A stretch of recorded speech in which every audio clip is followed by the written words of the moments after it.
반갑습니다. 이제 15번째 강의가 시작되겠습니다.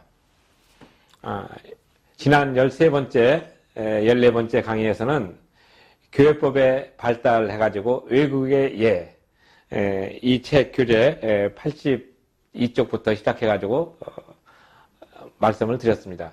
특히 영국과 프랑스와 독일의 경우를 아주 간략하게 소개를 했습니다. 주로 이제 사회, 경제, 그 다음에 제도적인 부분, 그런 부분을 중심으로 하고 영국은 정치적인 부분을 조금 언급했습니다. 이제 교회법의 발달 과정에서 마지막으로 살펴보아야 될 나라가 여러분이 잘 아시는 미국입니다. 근데 실제적으로 미국 하면은 우리가 잘 알면서도 사실은 너무 모릅니다. 우리가 처음 미국을 하면은 뭐 마약과 섹스와 또 총기, 그 다음에 또 어떤 범죄자의 어떤 모습으로 있지만 그거는 아주 일편적인 것입니다. 왜냐하면은 미국은 합중국이라는 얘기가 있듯이 세계 여러 나라에서 이민을 차별 없이 받아들이는 나라입니다. 그래서 그 이민자들이 가져오는 모든 종교도 전부 수용하고 또 인정을 하고 또 그들이 가지고 있는 종교의 고유성을 또 발전시켜주는 그런 제도적인 것이 있기 때문에 우리가 볼 때는 좀 짬뽕이고 또 이렇게 뒤죽박든 어떤 모습이 아닌가 그렇게 생각하지만 그것은 우리가 미국의 어떤 근본 제도를 잘 모르고 하는 얘기입니다. 그래서 미국 이민 갈 때 또는 미국에서 어떤 영주권이나 시민권 얻을 때 가장 중요하게 여기는 것은 미국의 역사입니다. 미국의 역사가 뭐 그렇게 깁니까? 한 40년 정도 되지 않습니까? 그 미국의 역사를 그들은 가장 중요하게 여기고 그것이 필수 과목입니다. 우리가 우리의 국사 또는 국사와 어우러서 세계사를 필수 과목으로 여겨야지 되는데 제가 어렸을 때는 국사가 참 중요했습니다. 거기에 곁들여서 세계사도 이렇게 봤는데 이제 지금은 이제 국사가 그렇게 그때만큼 이렇게 칭찬을 받는 과목이 아니고 어떤 시험 또는 그 방편으로서 마지못해 들어가는 어떤 과목으로 인식되는 경향이 없지 않아 있습니다.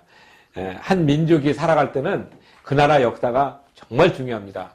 그 역사적인 인식과 역사적인 맥락을 제대로 알아야 현재를 바르게 볼 수 있고 미래를 가늠할 수 있는 척도가 되기 때문에 그렇습니다. 그래서 공부하지 않더라도 늘 자기 나라의 역사, 그 다음에 세계 역사, 그리고 그것이 곧 개인으로 들어가면 어떤 모습으로 표현될 것인가 생각하는 것이 중요합니다. 우리가 헌법에서 제일 먼저 배우는 것은 이제 국가에 대해서 배웁니다. 사실 국가 주권이다 하면은 그것을 줄이면은 나에 대한 개인의 주권입니다. 개인이 곧 국가와 동일시되는 그런 관점으로 볼 수도 있어요. 왜냐면은 자기 자신이 없으면 국가도 없지 않습니까?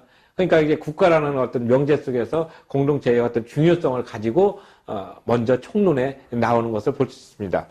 오늘 이제 그 미국의 역사 간단하게 보겠습니다.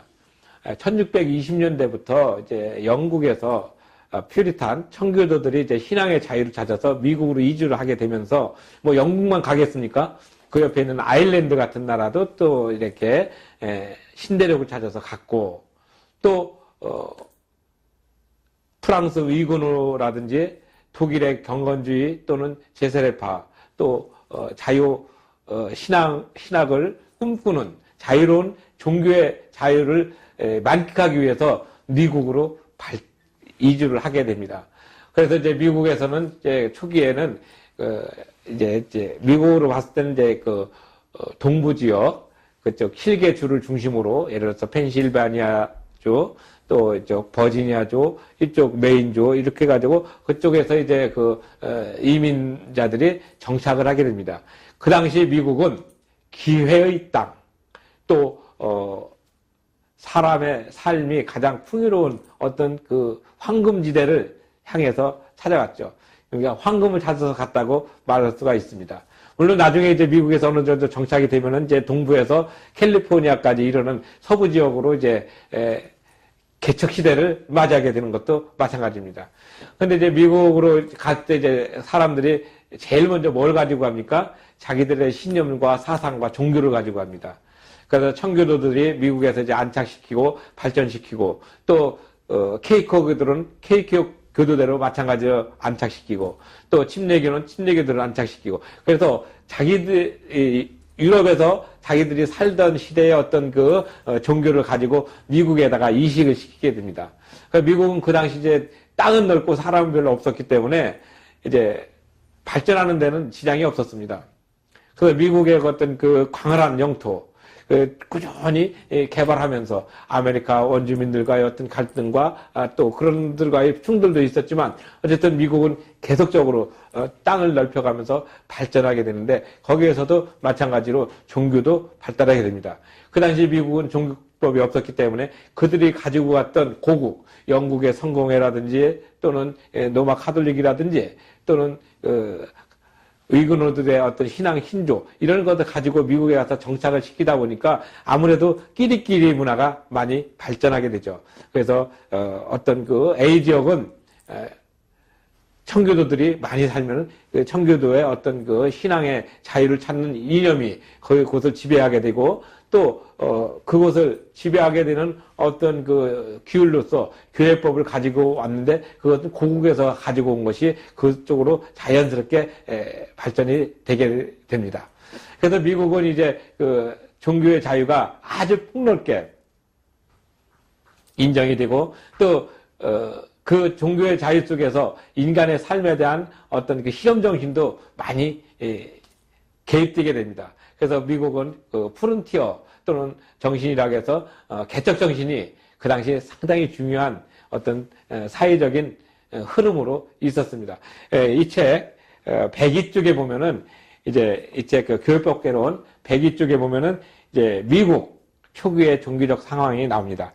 그래서 이제 그 1620년 우리가 아는 대로 11월 1일 메이플라워 서약서를 가지고서 제일 처음에 이제 미국에서 처음 정착한 개신교들이 하나님께 예배를 드리게 되죠. 그래서 여기서 이제 나와 있는 데로 보면 신의 영광을 위해서 그리스도의 영광을 위해서 그리고 자기네 나라 조국과 국왕의 어떤 안위를 위해서 기도하는 것을 이제 처음 선언하게 됩니다.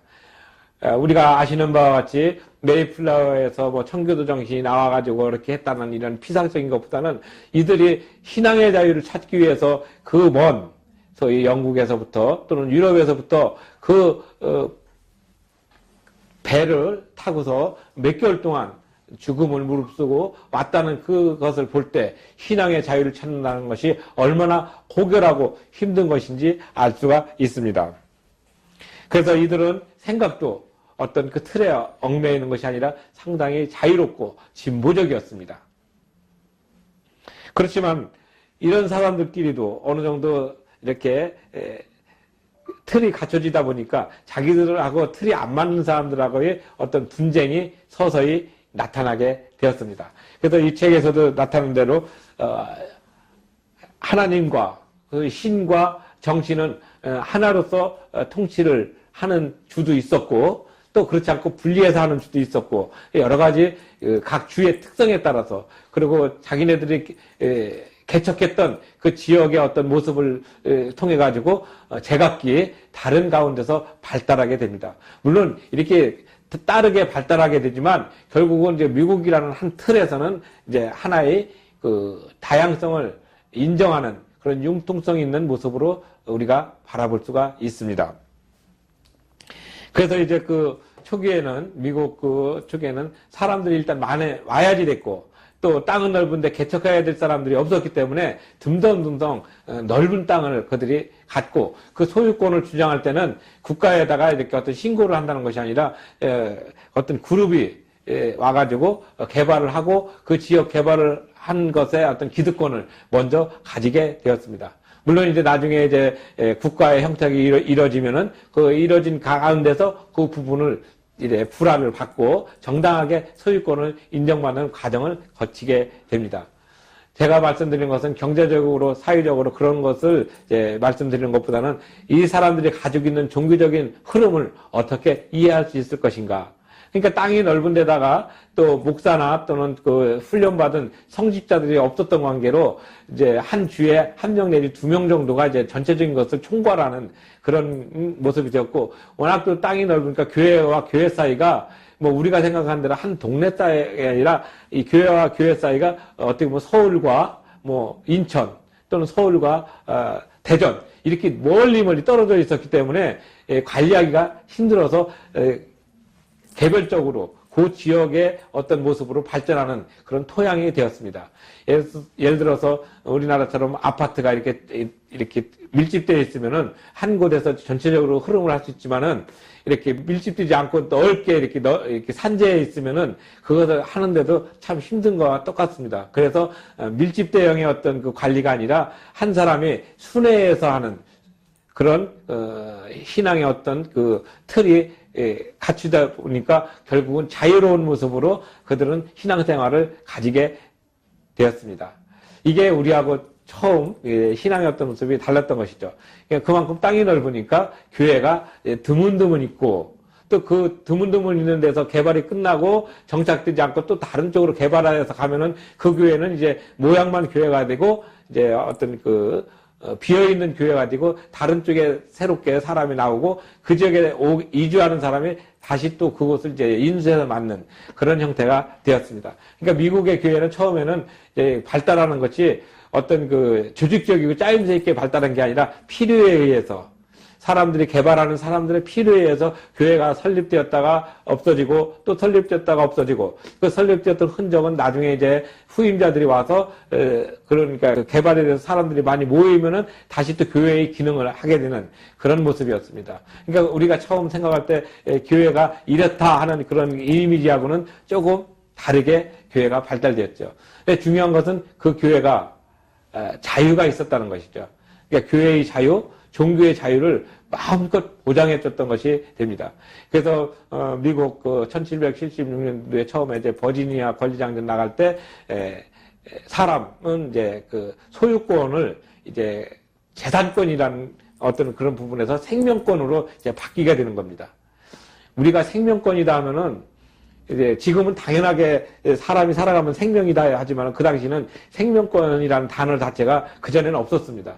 없다가 이제 이 권리장전 이후부터 인간의 어떤 생명은 천부 인권이다. 그러니까 하늘부터 내려온 것이니까 누구라도 침해해서는 안 된다. 그래서 이제 평등한 어떤 삶을, 평등한 관계를 얘기합니다. 우리가 헌법에서 평등이라는 단어가 나오면 모든 사람은 이제 평등하게 산다 하지만 그 평등도 이제 구체적으로 따지면 이제 세 가지로 나눠집니다. 어떤 평등이냐면 절대적인 평등이 있고, 상대적인 평등이 있고, 비례적인 평등이 있습니다. 그러니까 평등해야지 한다는 것은 이제 법 위에 사람 없고 법 밑에 사람 없다. 그러니까 법은 누구에게나 다 공통적으로 해야 된다는 건 절대적인 평등의 개념입니다. 사람 위에 사람 없고 사람 밑에 사람 없다. 그러니까 인간과 인간과 만날 때는 똑같은 동급으로 생각해야지 어떤 차별을 두어서는 안 된다는 뜻을 얘기합니다. 그게 절대적인 평등이고, 상대적 평등은 이제 거기에 비례해서 좀 상대적인 부분이 있습니다. 예를 들어 가지고 우리가 올림픽 할 때 건강한 사람들이 올림픽을 하게 되면은 그 다음에 장애인들만 따로 하는 패럴림픽이라는 게 있지 않습니까? 예를 들어 가지고 달리기를 하는데 나는 건강하고 두 다리가 건강한 사람하고 그 다음에 이쪽 한쪽은 좀 어떤 위치가 돼서 좀 다리를 전다든지 한 사람하고 달리기를 시키면 같습니까? 안 되잖아요.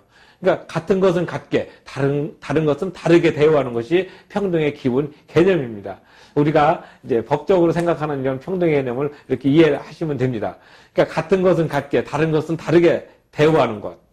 그러니까 정상적이고 건강한 사람들이 하는 어떤 운동 경기가 있고, 또 장애를 가진, 좀 삶에 조금 불편함을 느끼는 사람들이 가지는 어떤 운동이 있고, 그것은 같은 종류, 다른 종류, 이런 것들을 다 구분해서 우리가 해야 되는데, 우리가 평등하다 하면은 뭐 몸이 아프거나 또 한 사람도 이렇게 똑같은 모습으로 생각하면 안 되죠. 그래서 항상 우리가 어떤 위치에 가든지 사회의 어떤 흐름에 갈 때는 몸이 조금 불편한 사람, 지금 이제 장애인이란 단어도 잘 안 쓰고 생활에 불편이 좀 있는 분, 이렇게 표현하지 않습니까? 그것은 다 인격을 존중해서 그렇습니다. 1988년도 이전에는 이제 용어가 이제 몸이 좀 불편하거나 이렇게 한 사람을 장애자라고 했다가 그 후에 이제 장애자면 무슨 놈자자를 쓰니까 범죄자 어떤 모습으로 있다 해서 장애우라는 단어를 썼고 우라는 단어를 쓰니까 또 어떤 차별적인 요소가 있으니까 이제 지금은 장애인의 정의를 낼 때는 생활에 조금 불편이 있는 분 이런 분으로 이제 생각이 바뀌고 있습니다. 그러니까 우리가 평등하다는 것은 바로 그런 부분입니다. 그리고 또 이제 비례적 평등이라는 것은 어떤 그 공적적인 능력이 있지만은 그래도 이 사람은 그런 분야에서 특별하게 일을 많이 했기 때문에 가산점을 주는 제도를 비례적 평등이라고 표현합니다. 지금 이제 우연으로 나와서 폐지됐지만 예전에 군대 갔다 온 사람한테 공무원 시험이나 어떤 부분에 있을 때는 뭐 한 3% 내지는 5%의 가산점을 줘가지고 경쟁하게 하는 것. 그 사람은 이제 그 분야에서 조금 고생을 했기 때문에 그 부분을 좀 이렇게 좀 배려해 준다는 차원으로 있지만 그게 이제 결국은 이제 우연으로 인해 가지고 이제 폐지가 됐죠. 마찬가지입니다. 이렇게 평등이라는 개념은 같은 것은 같게 다른 것은 다르게. 제가 왜 이 얘기를 하냐면은 미국은 누구에게나 평등한데 이런 평등의 개념을 이때부터 같은 것은 같고 다른 것은 다르게 생각하는 개념이 처음부터 있었기 때문에 말씀을 드립니다. 그래서 이들은 수정헌법 제1조에는 아예 그 언론의 자유나 또는 그 사람의 어떤 신체를 구금하거나 또는 내심의 어떤 모습을 억압하는 어떤 거라도 만들어서는 안 된다 하는 것을 아주 명문화시켰습니다. 얼마나 뛰어난 조문인지 모르겠습니다. 그래서 우리 헌법도 뭐 출판, 결사, 집회의 자유, 또 사상의 자유, 종교의 자유, 또 이런 모든 것들을 갖다가 억압하는 것에서는 극히 조심스러운 것을 알 수가 있습니다. 미국의 그 종교적인 모습이 이렇게 발전하는 데 있어서는 이런 역할을 많이 하게 된 것을 우리가 기억해야 됩니다. 그리고 이제 미국은 이제 주의 어떤 특성에 따라서 발전하는 것이 다 다릅니다. 예를 들어서 버지니아주에서는 이제 어떻게 발달했고 또 이쪽 펜실바니아주는 어떻게 됐고 필라델피아주는 어떻게 했고 이런 모든 것들이 발전하는 감도가 다 다르게 있습니다. 그래서 이들은 이제 처음에 종교의 자유를 가지고 온 사람들이 또 어떤 때는 그들끼리 포교의 어떤 그 영역을 넘어서서 갈등과 분쟁이 생기지 않겠습니까? 그래서 그런 부분들을 이들은 명시를 합니다. 예를 들어서 종교의 자유에 관한 법률을 제정하게 됩니다. 1649년에 이것이 제정을 함으로 인해서 종교 간의 어떤 포교에 있어서 갈등을 미연에 방지하려고 했던 노력이 있었고, 그 다음에 이제 메릴랜드 관용법에 의해 가지고 종교의 자유에 관한 법률을 좀 보완해서 이렇게 나타납니다. 그러니까 여기 교과서 보면은 106쪽에 그러한 부분들을 분명하게 명시를 했으니까 참고적으로 보시면 되겠습니다. 그리고 이제 그런 그 여러 가지 우여곡절을 겪으면서 종교의 자유를 그들은 아주 폭넓게 인정을 하고 그러면서 이제 다양한 인종들이 오지 않았습니까? 뭐, 예를 들어서 독일 사람들, 또 프랑스 사람들, 영국 사람들, 아일랜드 사람들, 스페인 사람들, 뭐 덴마크 사람들, 이런 많은 사람들이 와서 그 사람들이 서로 다른 문화를 가지고서 하나의 어떤 그 총합체를 이룬다는 것. 얼마나 중요한 것입니까? 그러다 보니까 그들 간의 어떤 분쟁이나 이런 것들을 미리 다 이해를 하고 넓게, 폭넓게 이해하면서 그들의 고유성을 이렇게 인정하고 그럼으로 인해서 하나의 그 정신적인 지주로서 신앙의 자유를 명시하게 됐고 그 신앙의 자유 속에서 이제 그 나라의 여러 가지 법률들이 각 주마다 만들어지지만 이 부분은 아주 소중한 가치로서 존재하게 됩니다. 그래서 이 종교의 자유가 실질적으로 확립되는데 많은 역할을 했습니다. 왜냐하면은 이들은 유럽에서 종교의 자유를 찾아서 왔던 사람들입니다. 그러니까 종교의 자유가 얼마나 소중한지 이들은 벌써 삶으로 알고 있었고 그들의 아버지, 그들의 또 어머니, 또 그 가문 이런 모든 어떤 모습에서 종교가 얼마나 소중하다, 신앙을 자유롭게 선택한다는 것이 얼마나 소중하다는 것을 알았기 때문에 미국에서는 종교를 억압하거나 또는 종교를 이렇게 힘들게 하는 그런 법안 자체는 상상할 수가 없었습니다. 다만 그 종교 간에, 그래서 침례교와 또 천주교와 또 케이크교도와 또 장로교와 서로 다른 어떤 교파 간의 어떤 분쟁은 일어났지만 전체적인 틀에서 종교의 자유는 훼손되지 않았습니다.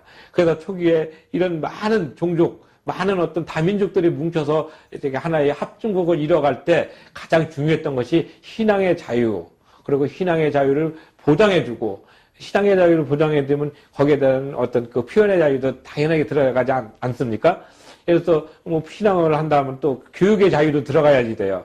왜냐하면은 신앙의 어떤 부분을 자녀들 때 교육시킬 수 있고, 또 그 교육시키는 부분이 또 교육의 자유라는 부분으로 이제 헌법에 명시가 되고, 국민의 어떤 4대 어떤 의무로 우리는 표현이 되어 있지만, 이들도 역시 교육의 의무는 당연하게 포함이 됩니다.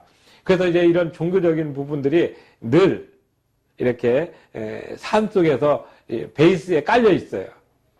근데 우리는 이제 예수를 믿는다, 또는 교회를 나간다면 입으로만 나가고, 또 이렇게 잘 안 나가는 분들도 많이 있죠. 우리는 그런 분들을 이제 안 나가신 자 또는 냉담신자 이렇게 표현을 하고 있지만은, 실제적으로 내가 종교를 갖는다는 것은 삶 속에서 이렇게 녹아 들어가는 어떤 신앙의 모습이 돼야 되는데, 어떤 필요에 의해서 하여튼 교회가 하나의 어떤 사교 집단 형태로 해가지고 어떤 그런 모습으로 나가는 경우가 현대인들에게 많이 있지만, 이제 이런 것들조차도 우리가 받아들이고 그 안에서 참 신앙을 가질 수 있도록 권유하는 것이 필요하지 않겠습니까? 근데 그렇게 된다면은 우리 종교의 자유의 범주에 포함이 되기 때문에 또 그런 것들을 또 표현할 수 있고, 또 포기할 수 있고, 교육할 수 있고 하는 여러 가지가 생기게 됩니다. 그것이 인간의 어떤 기본적인 권리로서 나타나는 겁니다. 헌법도 그렇기 때문에 기본적인 권리로서 그것을 명시하게 됩니다. 마찬가지로 이 미국에서도 그런 어떤 그 다민족들이 뭉쳐져 있는 어떤 교회의 자유, 그 다음에 종교의 자유, 신앙의 자유를 어떻게 표현할 것인가 하는 그런 부분들이 많은 사람들의 연구에 의해 가지고 나타나게 됩니다. 이제 이 교재를 보게 되면 이제 1683년 뉴욕에서의 관용법이 나오고, 그 다음에 이제 한 국가에서 양심의 자유에서는 누구라도 제약할 수 없다는 것이 나타납니다. 당시 미국은 각 주마다 다른 종교의 어떤 모습을 가지고서 개척한 사람들이 많이 모여 있었습니다. 한 예를 들어서 버지니아 같은 경우는 이제 그 성공회가 믿는 사람들이 많이 와서 개발했기 때문에 그 성공회를 주의 종교로 이게 선포를 하기도 했고, 또 다른 쪽에서는 이제 보면은 이제 그런 종교의 어떤 모습을 이렇게 정리했다 할지라도 타종교가 와서 포교하고 같이 있는 거에 대해서는 간섭하지 않았습니다. 그래서 이제 우리가 유명한 대로 이제 미국 독립선언서를 이렇게 했던 제퍼슨과 또 그 당시 있던 패트릭 칼이라는 분이 이제 자유에 대한 어떤 유명한 외침이 있지 않습니까? 자유가 아니면 죽음을 달라, 이런 식으로 해서 종교의 자유가 그만큼 소중하고 중요하다는 사실을 그들의 어떤 건국 초기부터 아주 이념으로 삼았기 때문에 미국은 지금도 자유로운 가운데서 종교의 어떤 모습을 만끽하고 있습니다. 그리고 또 중요한 것은 이런 종교의 자유가 이제 이렇게 폭넓게 인정이 되면서 그것을 뒷받침할 수 있는 교회법이 이제 상대적으로 발달하게 됩니다. 그래서 이제 미국은 처음부터 그런 교회법을 가지고 있진 않았지만 그 선조, 그러니까 영국이나 프랑스나 또는 스위스나 또는 독일이나 덴마크에서 가지고 있던 교회법의 어떤 성문법적인 요소를 가지고 와서 이제 정리를 하게 됩니다. 그래서 미국 교회법이 이제 그런 어떤 자유, 평등, 파괴, 그런 정신, 그 다음에 또 소유권과 생명권과 재산권, 이런 모든 것들을 어우러서 이제 교회법이 새롭게 정비가 됩니다. 그래서 이제 미국의 어떤 교회법 자체는 이런 것들을 기초로 해가지고 좀 더 세심하게 다듬어집니다.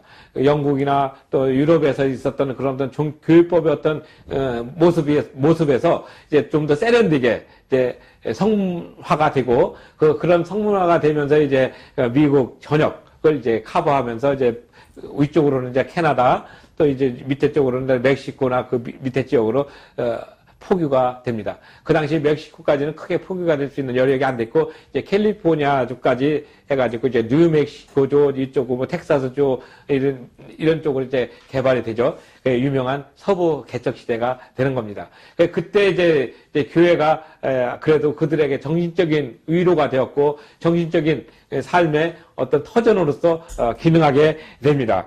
그래서 이제 미국은 이제 종교의 어떤 그 자유를 이제 헌법적인 가치로서 소중하게 여기고 그것이 지금까지 내려왔습니다. 그리고 이제 그 종교의 그 자유가 이제 각 주마다 이제 서로 다르지만 그런 그 포괄적인 것을 이제 만들면서 미국의 그 교회법이 이제 유럽의 교회법에 있는 것을 근간으로 해가지고 진일보한 모습으로 우리 앞에 나타났고 그러한 것들이 이제 선교사들을 통해 가지고 우리 한국으로 이식되게 되었습니다.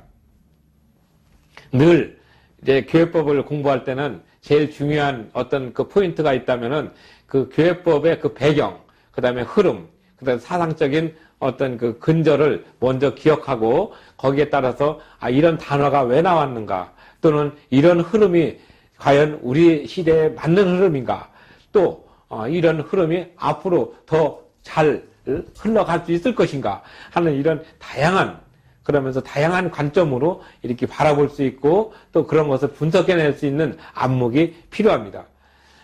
우리가 역사를 배우고 또 어떤 그 정치 제도를 배우고 또 경제 체계를 배우고 하는 그 이유가 무엇입니까?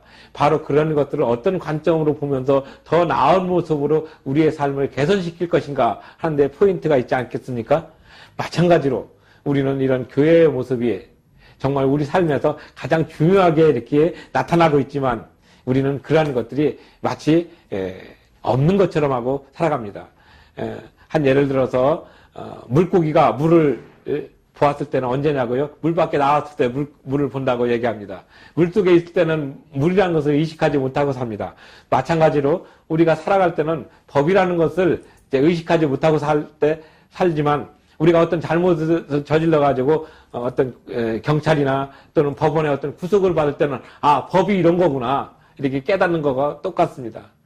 이런 것을 조금 더 비약적으로 구원론적으로 얘기한다면은 우리가 살아서는 천국이 있는지 모르지만 죽어보니까 천국에 가 있든가 지옥에 가 있든가 결정되는 것처럼 우리가 그 시대는 못 봤지만은 아직 안 갔지만은 그러나 그런 것이 있다고 생각하면서 믿는 것이 믿음이고 또 법도 그런 관점에서 본다면은 아직 나를 구속하고 있지는 않지만 나도 모르게 이 법의 테두리 안에서 내가 살고 있구나 하는 것을 아는 것과 똑같은 것입니다. 그래서 이 법을 공부할 때 제일 중요한 것, 지금 말씀드렸던 어떤 그 역사적인 배경, 그 다음에 맥락적인 이해, 그리고 앞으로 어떤 흐름 속에 갈 것인가 하는 그런 통찰적인 지혜를 가지고 바라보게 된다면은 이 교회법이 결코 우리를 힘들게 하거나 어렵게 하는 것은 아니라고 생각합니다. 이제 지금까지 이제 미국의 모습은 아주 간략하게 얘기했어요. 여기 이제 이 책을 보면은 미국에 관계된 부분이 제일 깁니다. 그러니까 미국은 이제 세 파트로 초기의 어떤 종교적 관용, 그 다음에 정착된 거, 그 다음에 그것이 발전되는 과정을 이제 얘기했지만, 이런 부분들은 이제 제가 이렇게 설명하고 얘기하는 건 아주 짧습니다. 한 1%밖에 안 돼요. 그러니까 여러분들께서 좀 더 관심 있게 스스로 공부를 하고 스스로 그런 그 깨우침을 가지면서 노력할 때 교회법은 좀 더 풍성해지고, 교회법이 이런 모습이 있었구나. 내가 아직 못 느꼈지만 그래도 교회법이라는 것이 곧 어떤 부분으로 표현되는구나. 그리고 이것이 결국은 하나님이 우리한테 주신 어떤 귀한 선물이 있지 않습니까? 자유의지. 그래서 에덴 동산에 있을 때 하나님께서 에덴 동산을 만들어 놨을 때 아담이 그 사물을 짓는 이름대로 다 되었다고 기록되지 않았습니까? 마찬가지로 우리에게 주신 이 자유의지에 따라서 우리가 하나님을 찬양하는 것도 자발적인 마음으로 그런 되는 것이지 어떤 억압된 마음이나 어떤 그 환경에 의해서 억지로 하게 된다면 참 순종이 아니지 않습니까? 마찬가지입니다. 우리가 신앙을 가질 때도 그런 단마음, 정말 간절히 바라는 마음으로 해야 된다는 것은 누구나 알고 있습니다. 그런데 그러한 것들이 어떤 그 분위기라든지 주변의 어떤 눈치를 봐서 하는 것은 아닙니다. 마찬가지로 신앙의 고백이 이렇게 된다면은 교회법도 바로 그런 관점으로 이해를 하시면은 조금 쉽지 않을까 생각합니다. 제가 교회법을 강의하면서 제일 어렵고 힘든 부분이 무엇이냐면은 좀 더 딱딱하지 않고 부드럽게 그리고 우리의 삶 속에서 나타나는 그리고 체험이 되는 그런 모습으로 교회법을 말씀드리고 싶었습니다. 제가 아직은 많이 부족하고 말주변이 약합니다. 그러나 이제 좀 더 노력을 하고 기도하면서 하나님께 지혜를 간구하게 된다면은 그리고 그렇게 나가게 되면은 지금보다는 훨씬 나은 모습으로 이 교회법의 이해를 하시게 될 것으로 믿습니다. 이 교회법은 전체적으로 이제 50주의 강의를 생각을 하고 있습니다. 그 중에서 오늘 15번 했으니까 3분의 1을 했습니다. 지금까지는 이제 교회법에 대한 어떤 전반적인 이해를 이제 처음에는 관점을 어떻게 보느냐. 그래서 패러다임, 그 다음에 프레임, 포커스, 그 다음에 통찰, 이런 걸로 이제 하는 흐름을 봤고, 그 다음에 교회법의 발전적인 모습을 봤습니다. 이제 또 이런 것을 통해 가지고 이제 다음번부터는 이제 교회법을 실질적인 부분, 교단원법 또는 교회원법, 노예 규칙, 그 다음에 정관, 이 부분을 이제 좀 더 깊이 파고 들어갈 것입니다. 이것을 가기 전에 선행 지식으로서 지금까지 공부를 했습니다. 이제 50번의 총 강의 중에서 15번 정도는 이렇게 강의를 하고 나머지 15분은 이제 교회 헌법과 교단 헌법 또는 노예 규칙에 대해서 얘기할 것이고 나머지 15번은 이제 교단의 그 헌법에 의거한 교회 정관을 어떻게 만드느냐 그리고 어떻게 적용되느냐 그리고 그것이 사법적인 판례에 의해서 어떻게 나오느냐 하는 것을 심도 있게 부분 예시를 들어가면서 말씀을 드릴 것입니다. 이제 교회법에 대한 어떤 그 이론적인 부분은 이제 오늘로서 끝났습니다. 그리고 이제 다음번부터는 좀 더 깊이 있고 세부적으로 들어갈 수 있도록 준비를 할 예정입니다. 그러니까 LGS TV를 시청하시는 우리 사랑하는 시청자 여러분들께서는 이제 여태까지 했던 강의가 무엇을 가지고 있었던 것인가 다시 한번 생각해 주시고 앞으로 강의 들 때는 이것은 기능적이고 좀 더 깊이 있게 심도 있게 가는구나. 그렇게 될 때는 이제 여러분들이 먼저 공부해야 될 것은 선행 지식, 법적인 용어와 또 일반적인 용어와는 조금 감도가 다르다는 사실을 이해를 하셔야 됩니다. 그러니까 우리가 쓰는 같은 용어라도 법적인 용어로 쓸 때와 또 우리가 쓰는 일반적인 용어하고는 해석의 방법이 다르다는 것을 전제합니다. 그래서 교회법이 이제 이렇게 발달돼 가지고 우리 몸으로 왔습니다. 이제 유럽의 영국과 프랑스와 독일과 또 그쪽에서 있었던 것이 미국으로 갔고 미국에 있던 것이 이제 우리 몸으로 와서 앞으로는 이제 교회법이 이제 실제적으로 어떻게 적용되는가 하는 것을 말씀드리는데 또 교회법 자체도 이제 처음 시작할 때는 역시 교회법의 역사를 배울 때는 역시 영국의 역사, 또 미국의 역사, 독일의 종교개혁의 역사, 프랑스 종교 자유의 역사 이런 것들이 버무려져 가지고 간간히 소개가 됩니다. 왜냐하면은 지금까지 소개했던 것은 좀 단편적으로 13강, 14강, 15강을 했지만 16강부터 또 그것이 우리 그 한국적인 상황에 맞는 모습으로 여러분에게 소개를 해야 되기 때문에 그렇다면 그 소개를 하게 된다면 한국적으로 어떻게 발전되어 왔는가를 얘기하면서 이 발전된 부분이 왜 왔는가 하는 것은 또 그들의 어떤 지식과 그들의 어떤 사상을 빌려올 수밖에 없는 한계성이 있다는 것을 먼저 말씀을 드립니다. 교회법은 이렇게 유기적으로 다 있기 때문에 우리만 딱 떨어져 가지고 소위 돌연변으로 태어난 것이 아니고 그런 어떤 유기체적인 모습에서 다 흐름으로서 우리한테 이렇게 덮어져 왔다는 사실을 기억해야 됩니다. 그래서 우리가 교회법을 공부할 때는 어떤 선입관이나 이런 것을 두는 것이 아니라 이 교회법 자체로서 그리고 이 교회법이 마지막으로 지향하고 있는 것은 하나님의 법이라는 사실을 꼭 기억하셔야 됩니다. 왜냐하면 하나님께서는 아담에게도 약속을 주신 그 언약도 구두 언약으로 했고 또 아브라함에게도 구두 언약으로 했어요. 그러고 나서 나중에 모세에게 성문법적인 언약, 십계명을 주시고 그 다음에 레위기에 있는 모든 내용은 다 하나님이 우리에게 주신 어떤 약속의 어떤 모습입니다. 예를 들어서 네가 이렇게 하면은 복을 줄 것이고 네가 이렇게 하면은 또 벌을 받을 것이고 또 이건 잘못된 것이니까 하지 말 것이다 하는 이런 모든 것들을 다 이렇게 풀어놓은 그런 법이거든요. 그러니까 이 교회법은 거기에서 벗어나지 않습니다.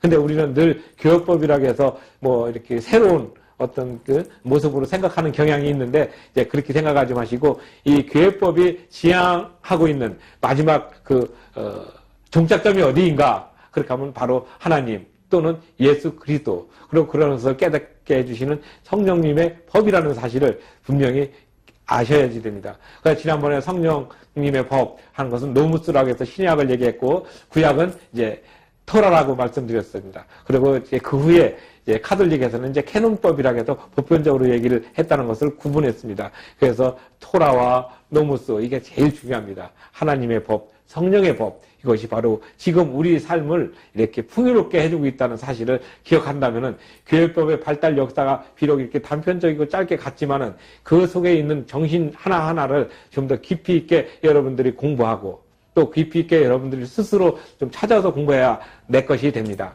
땀을 흘리고 또 이마에 뭔가 들어갈 수 있도록 노력한다면은 자기가 손을 해서 이렇게 따뜻하게 책이라도 보면서 읽고 넘기는 이 감촉이 있어야 그래도 책을 제대로 읽는 것이지 제 얘기 듣고 인터넷에서 휙휙 지나간다고 해서 다 내 것이 되는 것은 결코 아닙니다.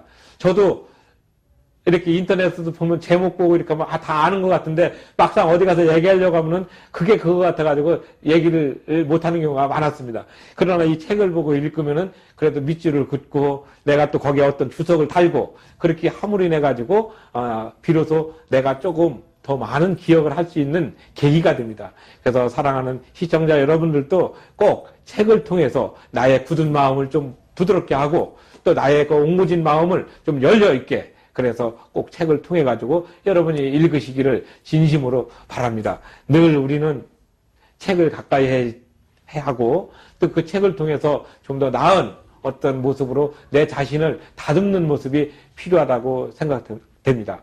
그래서 교회법을 공부하실 때는 늘 많은 책을 안 읽는다 할지라도 제가 말씀드렸던 여러 가지 좋은 내용들의 책과 또 그 저자들 또는 그 사람들의 인물 이런 걸 통해 가지고 여러분들이 선행 지식을 풍부하게 쌓는다면은 어디 가서 무슨 얘기 할 때라도 그런 것들을 토대가 돼 가지고 이렇게 얘기를 자연스럽게 할 것이라고 생각됩니다. 교회법을 공부하시는 우리 시청자 여러분, 지금까지는 좀 딱딱하고 좀 뭐 이래 교회법이면 법에 대해서 얘기를 해야지 이런 질문도 많이 왔지만 그런 것들도 다 이 법을 올바로 이해하기 위한 선행 지식으로서 있다는 사실을 기억한다면은 저 강사가 저 사람이 이 얘기를 왜 하는가, 왜 이 시간을 내서 이렇게 얘기하는가 하는 그 속마음을 이해하신다면은 앞으로 교회법을 공부하실 때는 저와 함께 아주 재밌고 또 교회법이란 것은 이런 묘미가 있구나 하는 것을 깨달을 거라 분명히 믿습니다. 늘 LGS를 시청해 주시는 여러 성도님들 이 내용이 좋으면은 꼭 좋아요를 눌러주시고 구독 버튼을 눌러주셔가지고 이 교회가 이제는 어떤 도전, 세상적인 도전에 직면해 지금 우리가 스스로 자생력 있게 대응하고 또 우리가 교회법을 통해서 세상의 법을 이렇게 지배하는 것이 아니라 공존하면서 피해를 당하지 않도록 스스로 방어할 수 있는 능력을 갖게 되기를 진심으로 희망합니다. 교회는 이런 교회법을 통해서 이렇게 어떤 내부적인 질서가 있다는 사실을 기억하고 그 질서 속에 우리 예수님을 구세주로 고백하는 공동체가 따스하고 신뢰받는 모습으로 이 사회의 빛과 소금의 기능으로 충실하게 남아있기를 진심으로 기도드리면서 15강 강의를 힘차게 마칩니다. 감사합니다.